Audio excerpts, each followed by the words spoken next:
Episode 3 of Training Day with Coach Hawke is with one of my favorite people in the entire world. Arguably might be my favorite person, but folks, the Archduke of the Apron, the Limb Reaper, one half of the Bird and the Bee, a wildly entertaining tag team. My guest today is Solo Darling.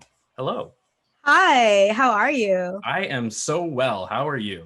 I'm doing good. Me and Yeah. Magnum hanging out, doing tricks, Just going to school. Yeah, going to school, killing it, being jacked, which we will get to shortly. Thank you. Of course.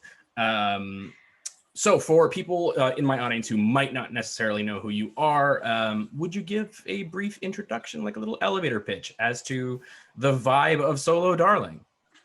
Yeah, I'm an empathy activist. I'm currently studying to graduate in mental health and positive psychology. I am a professional wrestler for 12 years. I've traveled all over the world, thankfully and gratefully, very humbled by it. And I usually travel with my companions, Willow Nightingale, who's the bird, and Magnum, just Magnum, my dog, who's a Basset Hound Golden Retriever. And extremely handsome. He's so handsome. Make sure we say that too. I love Magnum so much. Absolutely. Take a minute to cry, and then I'm going to stop gushing. Okay. So let's just go right into it then. I have 3 questions on this show for you. You get to choose however you want to answer them, how much detail you want to put in. But remember that the audience here is this series is really meant for wrestling students. This is meant to inform and educate. So please keep that in mind as you outline your answers. You know what I mean? Got it. I'll do my best. I'm sure it'll be more than enough. You're the best. First question. Mm-hmm. When and where did you go to professional wrestling school? And what was the experience like? I have been to several schools. I learned mostly on the road. I started in 2008 at OVW. And I was there for a little while, for a couple of years on and off, but really got my training several years later with Truth Martini when I did a 7-week, which I stayed a little bit longer out there in Detroit, Michigan. So I started there, and then I found my home at the Wrestle Factory and trained there up until the pandemic. Right on. Yeah. And what has your experience been like with learning in wrestling? Is there any particular lessons that have marked you in your various travels? Yeah, I think when I started, it was such a different time. And there was a lot of that old school, like not the good old school, you know? Yeah. But I learned over the years that it really is different everywhere. And there are other ice cream flavors out there. And you just have to find a coach that really resonates with you. And just like everyone has other teaching styles, I'm a coast person. I'm from New York. And so when I finally made my way back and I made my way to Pennsylvania, the New Jersey area, that kind of teaching really resonated with me, where they explain why the moves work and what joints they are, like, and manipulation and everything like that. So you can get the logic behind them, the history behind the moves. And that type of academia works for me because of the way I grew up, which was mostly an academic kid. As I wasn't very sports person or jacked way back then. I was more of a musician. So I think it's just great for any students that are really trying to get that traction. The best way to succeed is just be open to criticism and ask for the details, ask for the minutia of what you can do to get better.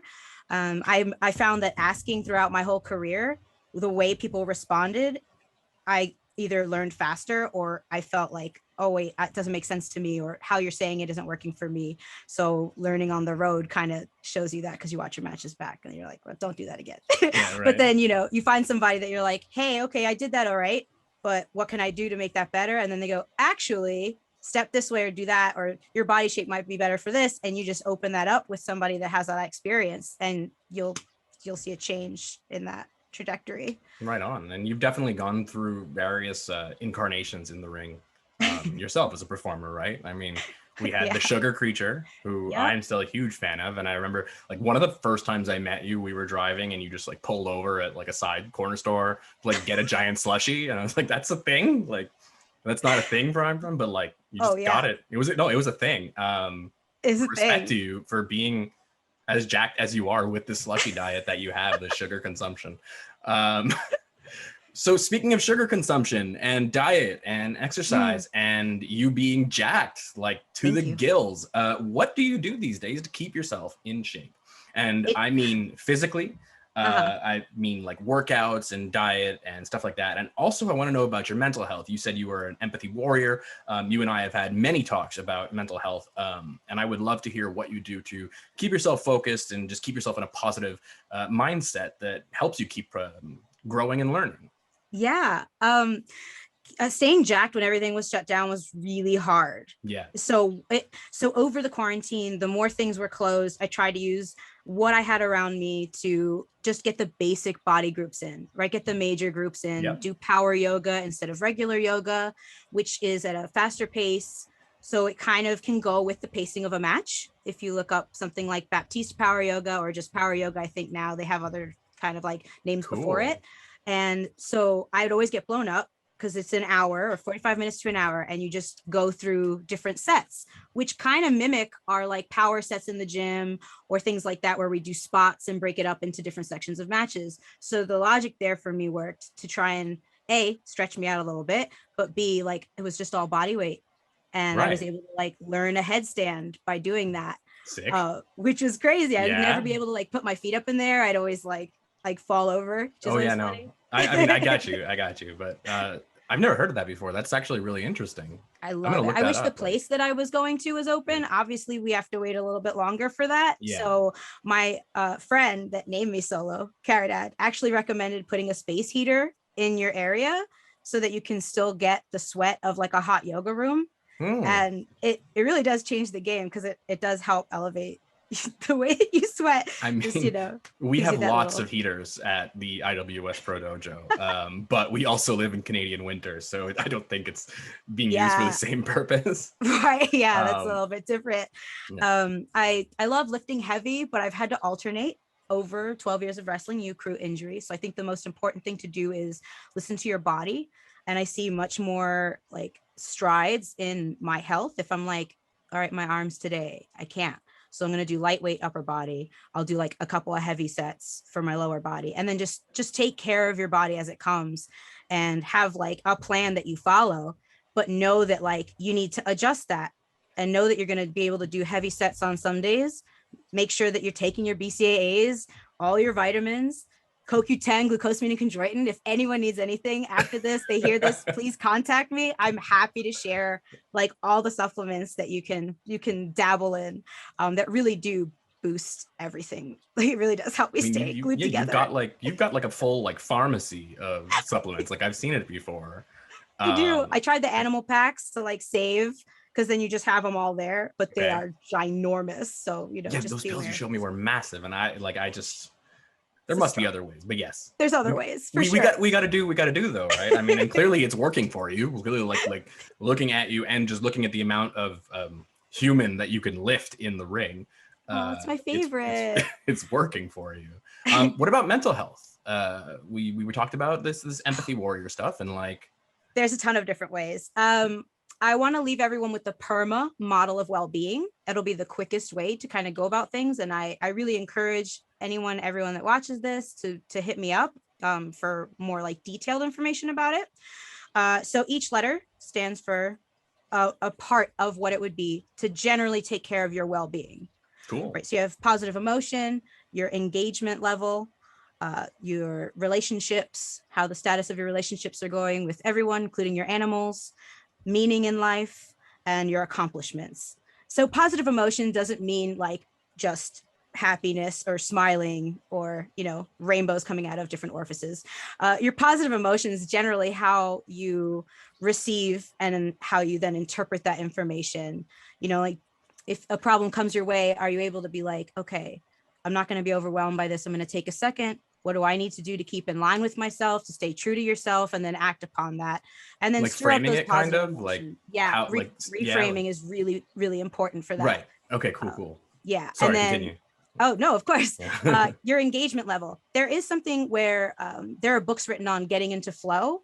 And I think we don't think of it because as artists and performers, we just like, it's that magic where time doesn't really register and it doesn't really matter what the end result is, even though you're doing the task for the end result. you're enjoying like the moment. Sure, You're in the moment. And it's those times where like when I was a cook, you could just like, you're throwing a spatula and catching it, you're turning off the timer, and like you're just going and you're just doing everything, and you can like foresee what's coming next, which in a match it would be like when you feel the comebacks going really good, or you're like, that heat feels really good because you can feel the audience sympathizing with you as a baby face, and you're like, yeah, I got it, like I'm in it. So that would be like your engagement level. Finding ways to spark that really actually bring you more positive emotions. They really get you to feel yourself, as a popular phrase is, but having more situations that put you in that, they like really, really change the game. Awesome. Relationship is a really important one, and it is to ensure you have healthy boundaries, ensure that you are instilling positive emotions with your people, right? A simple thing you can do for that, even with your coaches, even with your other students, between each other, is just opening up your body to the direction in which they're speaking. Sure. And it actually breeds that positivity and a better foundation between you and the person. It's kind of also with feet too, right? Like with body language, like pointing your feet at somebody is so important. And especially like if we're trying as performers to mimic these human emotions as well, like that's something in promos and stuff like that, like where your feet are pointed, these like small things you can do to help take your storytelling to the next level. Sorry, continue. Go ahead. No, exactly. And there's so much in each of these too. Like I've pretty much bought a book in every one of them, because like we did like week per week each letter, and we also had what we call experiential assignments, which now has me in acting positively to make sure that I prioritize these things and check inventory with myself. Like, how have I been positively? Like, am I down a lot? What's bringing me down? Do I have obstacles? Like just taking basic inventory of yourself. Sure. Meaning is a big one, because we've only been able to study it as a people recently. Okay. Like it's only within the last maybe 100 years or so. Like people would think about meaning in a very abstract sense, but now there's actual ways to measure how people prioritize what is meaningful to them, what they find meaning in, their relationship with meaning in life. And by studying that a little bit more about yourself and finding like, you know what really breaks my day up is like when I do tricks with Magnum and I take that time, I put my phone down, you feel that peace and that tranquility, and you're like, this is what means something, like this is what it's about. And having more instances like that in your life open you up to more compassionate situations where you're actually able to empathize with people more and help them find meaning. My favorite study that I had done recently was of someone who questions not just finding your meaning, but also, can you give meaning away?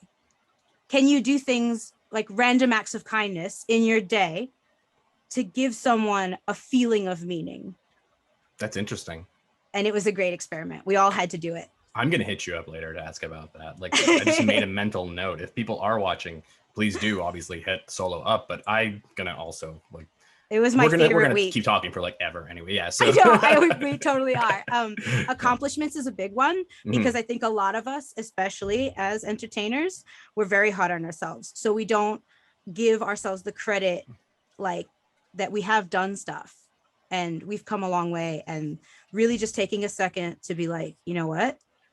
Thank you, body, for getting me this far. Thank you for getting me through this training. Thank you for getting me through this match, right? Like I see what I've been able to do as a body, as a person, as a human, and allow your consciousness to just appreciate those accomplishments. You'll get so much more done, and you'll be able to do so much more. Hell yeah. By just giving that self a little credit. And it isn't like going extreme and be like, yeah, what me? Like it isn't really about. I might do that. I might do that too. I'm just. I might like post some memes or something, because like you've got to, or like some reels. Those are kind of my favorite. Yeah, those are a thing. I'm trying to catch up on the reels. I'll get there. We'll work together on that. I think I'm like a little behind on it. Yeah. But PERMA model of well-being is something everyone can look up and find like various ways people try to check their own inventory.